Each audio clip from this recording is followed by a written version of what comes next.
O'tgan safargi maslahatlaring zo'r bo'ldi. Lekin 10 ming so'm qimmat olishding mendan. Qo'l breyk qilyapman. Xalaqit bermay turinglar. Nima degani? Boshladingizmi yana? 14:00 dan 14:15 gacha bizda salqinlanish vaqti. Shuni aytyapti.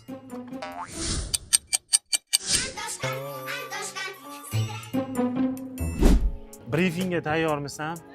Nima deyapti? Biz bilan suhbatga tayyormisan deya, bu bilan bir urib uraq qo'yman yo'q. Tayyorman. Qani yurib ketgan tadbirkor. Jam. Branding identika. Brending identika, aka, brending identika nima tushunmaysiz, aka. Siz qilyapti turgan brendingizni tanigan, tanimaganlarga aka tanishtirish degani. Soddaloq qilib tushuntir. Men o'tingizga aka, siz murojaat qiling, o'zingiz miyangiz yetmaydi shekilli. Men o'tingizga murojaat qilsangiz aka, siz uchun nom topadi, logotip qiladi va ularda aka patentlab beradi. Mouting uz, tushunyapsanmi? Tushundim. Hamma yo'g'ini cho'tki qilib beradi. Hamma yo'q bajariladi. Ha, ular siz uchun ishlaydi. Siz bu miyangiz bilan siz hech narsa qila olmaysiz. Mana to'lovini qilib oling aka, summasini. Nech pul bo'ldi? 5600 so'm. Ha, bu boshqa gap. Bittasi esimdan chiqibdi.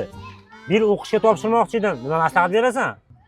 O'sroq qo'ng'izlarni ham o'qishga olishar ekanmi? Senga perisatga mozg qilish kerak, tushunyapsanmi? Nima u? 26 mingga ishingiz bitadi, miyangizni boshqa qilib beramiz.